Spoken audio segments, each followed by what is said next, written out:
গতকাল আগরতলার বাধারঘাট এলাকায় ফাইবারের মূর্তি তৈরি করার কারখানায় ভয়াবহ অগ্নিকাণ্ড। জানা গেছে গোপাল মিষ্টান্ন ভান্ডারের ঠিক পেছনেই এই ঘটনাটি ঘটে। এই ঘটনায় এলাকায় তীব্র চাঞ্চল্য।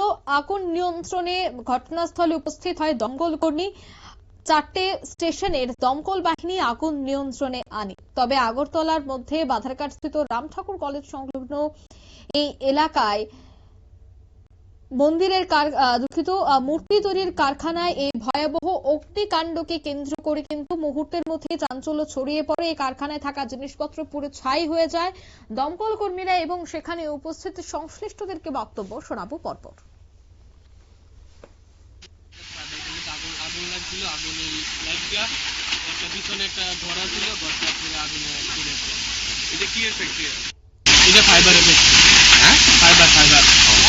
কত নম্বর ওয়ার্ড?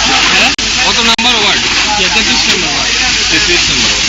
বাজারঘাট নিচে মানে যুবক মিত্রের লোকে একটা দিকে একটা ফায়ার হয়েছে। আমরা বড় তারপরে আমরা হেডকোয়ার্টার প্রথম মানে রেসপন্ড নিয়েছে যে বাজারের সাইড থেকে তারপরে 2 বাজার রাখুন জীবন আমরা 4টা মিললাম এখানে পরে আমরা আইসিছি। তো যথারীতি আগুন অনেক কন্ট্রোলে আমি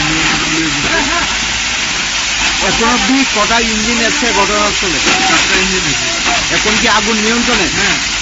আচ্ছা, যার বাড়ি বা দোকান পুরা হয়েছে তার নাম কি? নামটা আমরা বলতে শুনে দিব।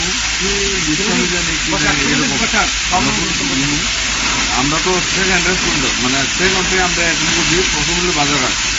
তো আমরা সেকেন্ড হিসেবে যে খবরটা পাইছি যে আমরা আগুন পরবর্তী সময় আমরা খবর করি। আপনারা শুনলেন দমকল কর্মীর বক্তব্য। ভয়াবহ অগ্নিকাণ্ড, বড়সড় অগ্নিকাণ্ড।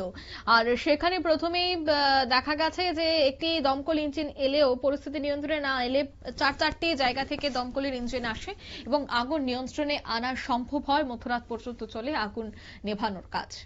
নিয়ে নিচ্ছি ছোট একটি বিজ্ঞাপন বিরতির সঙ্গে থাকুন।